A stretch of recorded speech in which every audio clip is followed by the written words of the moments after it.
warahmatullahi wabarakatuh dan salam sejahtera. Selamat datang ke siaran TV PSS Insight Production. Pada hari ini, SKPNG melancarkan Bulan STEM bagi tahun 2026. Program ini bertujuan memupuk minat murid terhadap bidang sains, teknologi, kejuruteraan dan matematik. Sepanjang bulan STEM, pelbagai aktiviti menarik akan dijalankan seperti eksperimen sains, pertandingan inovasi serta aktiviti berasaskan teknologi. Program ini juga memberi peluang kepada murid untuk berfikir secara kreatif, kritis dan inovatif dalam menyelesaikan masalah.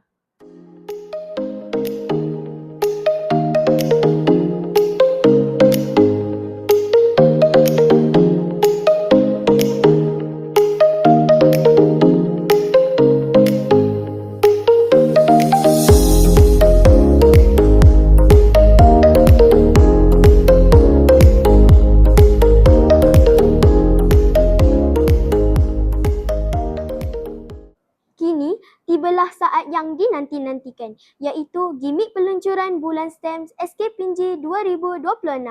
Jom kita saksikan.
Bagi mengetahui dengan lebih lanjut tentang program ini, kita akan meneruskan dengan sesi temu bual ringkas. Sekarang bersama saya, Cikgu Zaimah.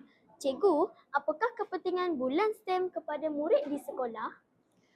Okey, kepentingan bulan STEM ni, bulan STEM ni adalah merupakan satu platform yang kita sediakan untuk murid berfikir secara kreatif, menyelesaikan masalah dan juga mengaplikasikan apa yang mereka belajar di sekolah dengan situasi sebenar. Apakah aktiviti menarik yang boleh murid nantikan sepanjang Bulan STEM ini? Sepanjang bulan STEM ni kita dah berkolaborasi dengan 3 panitia, iaitu panitia matematik, panitia sains dan juga panitia RBT. Pelbagai program telah dirancang, antaranya ialah projek cabaran STEM dan juga pertandingan dalaman. Melalui bulan STEM ni juga kita akan jadikan sebagai satu medan saringan di mana kita akan memilih wakil-wakil sekolah untuk menyertai Carnival STEM. Antara pertandingan yang dipertandingkan dalam Carnival STEM tu adalah bridge building, water rocket, STEM talent show dan juga bercerita sains. Terima kasih. Diharapkan bulan STEM ini dapat memberi inspirasi kepada murid untuk lebih mencintai bidang STEM. Semoga program ini dapat melahirkan murid yang kreatif, inovatif dan berdaya saing. Sekian, terima kasih dan teruskan bersama TV PSS Insight Production. Jumpa lagi.